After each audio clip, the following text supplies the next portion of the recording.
কবি আরণ্যক বসুর লেখা কবিতা হোলির দিগন্তে। ফাল্গুন যেখানে চৈত্রের হাতে একগুচ্ছ পলাশ তুলে দিয়ে বলে, যাবার আগে এক পশলা বৃষ্টি দিয়ে যেও যেন, সেইখানে মুকুটমণিপুরের অভ্রঝিলিক মিশে যায় ময়ূর পাহাড়ের সান্ধ্য আবিরে আবিরে। মেয়েটি খুব আলতো গলায় গিয়ে উঠেছিল, আজ সবার রঙে রং মেলাতে হবে।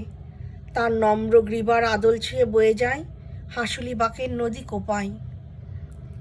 ও শিমুল, ও পলাশ, তোমাদের বলি, মৃদু এক পশলাই ভিজিয়ে দাও না প্রথম বৃষ্টির মৌনতাকে। কথা রাখবে? বাঘমুন্ডির মোড়ের কিছুটা আগে যে পলাশ বন সমতল থেকে ডানা মেলে পাখি পাহাড়ে মিলিয়ে যেতে চায়, সেখানেই আমি বৃষ্টিকে দাঁড়াতে বলেছি আমার বাস গোধূলি ছুতে দেরি করলেও সে যেন ফিরে না যায়।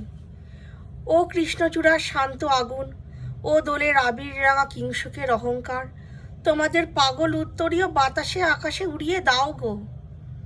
খুব মৃদু এক পশলা বৃষ্টি আসছে, পায়ের আওয়াজ শোনা যাচ্ছে, হোলি হ্যাঁ দিগন্তে।